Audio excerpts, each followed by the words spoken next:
Jadi, ketika Anda menyembah patung binatang, maka Anda sedang mematuhi patung binatang ini, suatu penggabungan gereja dan negara, yang berperilaku dengan cara yang sama, seperti gereja di zaman abad pertengahan. Ketika Anda menyembah patung binatang ini, Anda sedang melakukan hal yang bertentangan kepada kehendak Allah. Jadi, ini mesti dikaitkan dengan kehendak Allah dan pengakuan akan otoritas Allah. Wahyu 13 ayat 16, dan ia menyebabkan, sehingga kepada semua orang, kecil atau besar, kaya atau miskin, merdeka atau hamba, diberi tanda pada tangan kanannya atau pada dahinya. Nah, kata in, sangat penting. Ini bukan kata on. Dengan kata lain, ini merupakan tindakan kognitif. Benar, dan ini juga memberi Anda bagian, jika Anda tidak secara penuh melakukannya karena keyakinan keagamaan. Jadi Anda melaksanakannya karena Anda dipaksa. Jadi ini semata-mata suatu tindakan kepatuhan, apakah Anda setuju atau tidak? Atau ini merupakan tindakan kompromi, karena Anda setuju. Wahyu 13 ayat 17, dan tidak seorang pun yang dapat membeli atau menjual, selain daripada mereka yang memakai tanda itu, yaitu nama binatang itu atau bilangan namanya. Nah, nama binatang itu ialah tabiatnya. Dengan kata lain, Anda mengaguminya. Anda melakukan apa perintahnya, karena Anda pikir, itu benar. Atau bilangan namanya, dan bilangan namanya ialah 666, seperti yang kita semua ketahui. Dan itu adalah bilangan yang bersifat duniawi. Ini bukanlah bilangan ilahi. Ini melakukan kehendak manusia, dan bukannya kehendak Allah. Dan kehendak manusia, diberikan bukan oleh manusia, melainkan oleh naga. Jadi, Martin, adalah penting bagi pemerintah untuk siap dengan perundang-undangan, agar bisa menerapkan peraturan mengenai membeli dan menjual. Nah, kita pernah memutar video ini.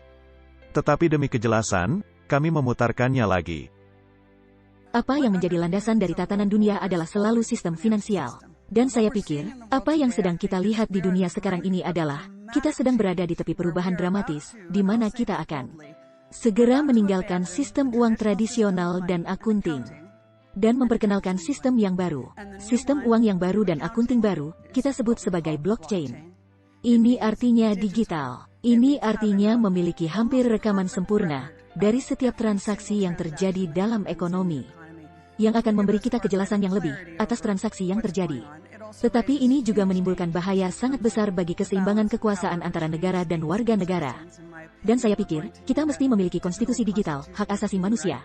Jika kita akan memiliki uang digital, tetapi uang baru ini juga akan bersifat berdaulat. Sedangkan banyak orang berpikir uang digital itu kripto dan bersifat pribadi. Tetapi apa yang saya lihat, negara-negara adikuasa memperkenalkan mata uang digital. Orang-orang China adalah yang pertama. Amerika Serikat sedang menuju ke arah itu. Demikian juga negara-negara Eropa bertekad menempuh jalan itu.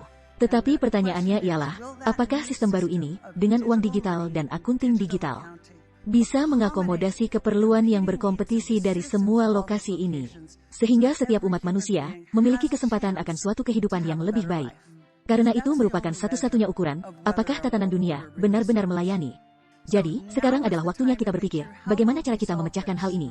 Dan itu akan merupakan bagian dari jawaban, seperti apa rupanya tatanan dunia baru itu. Martin, jadi mereka harus menerapkan suatu sistem yang baru.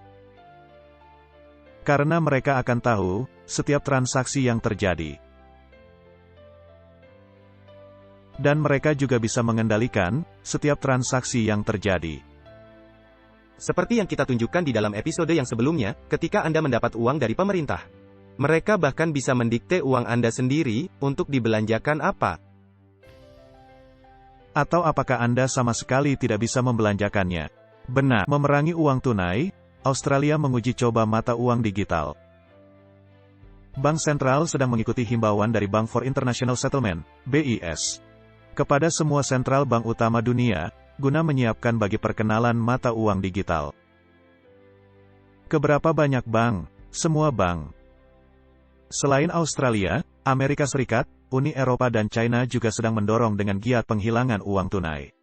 110 negara di seluruh dunia, sekarang ini sedang menyiapkan bagi perkenalan mata uang digital. Pertanyaannya ialah, apakah sistem sudah siap? Anda akan sangat kaget, jika Anda tidak mengetahuinya. Baiklah. Federal Reserve Amerika Serikat telah mengupayakan semaksimal mungkin bagi perkembangan dolar digital. Dan pekerjaan itu sudah sangat berjalan, seperti yang ditunjukkan oleh dokumen baru-baru ini. Kenyataannya, Presiden Biden telah menandatangani dokumen guna penerapan hal ini. Di sini ada artikel lainnya, Rancangan Undang-Undang Identitas Digital Amerika Serikat yang baru, diharapkan lolos, membuka jalan bagi identitas generasi mendatang. Martin, nubuatan Alkitab sedang digenapi di depan mata kita. Bukan hanya cara mengakses uang Anda, menjadi tanda binatang. Allah tidaklah terlalu mempedulikan, seperti yang sudah ribuan kali saya katakan. Apa yang Anda beli dengan uang Anda, atau bagaimana cara Anda membelanjakannya atau alat apa yang Anda pakai untuk pembayaran. Allah hanya tertarik kepada tabiat Anda. Allah hanya tertarik, apa yang ada di dalam pikiran Anda.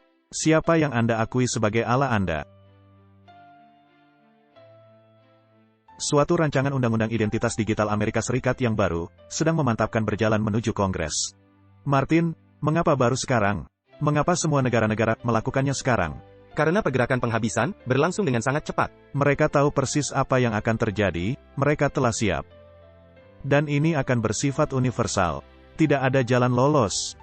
Jadi, ketika hal itu datang, Anda mesti menerimanya. Orang-orang yang memiliki, hanyalah pemerintah dan perusahaan-perusahaan besar. Sebagai suatu sistem feodal baru, seperti yang pernah kita katakan. Dan Anda akan dikunci ke dalam sistem feodal itu, apakah Anda menyukainya atau tidak. Jadi, pada akhirnya, Anda tidak akan punya apa-apa, tetapi berbahagia. Suatu versi yang hampir mirip, dari rancangan undang-undang itu, juga telah diperkenalkan di Senat. Yang berarti itu menjadi selangkah lebih maju, mendekati menjadi hukum. Sekali lolos, rancangan undang-undang identitas, akan memberi pemerintah federal, suatu landasan legislatif yang diperlukan. Guna memulai menyediakan pelayanan identitas digital bagi para warga negara Amerika. Ini bukan hanya di Amerika, melainkan universal, di mana saja, seperti yang sudah kita lihat. Jadi, ketika Alkitab mengatakan, berapa banyak yang akan dipaksa, semua. Baik orang kaya maupun orang miskin.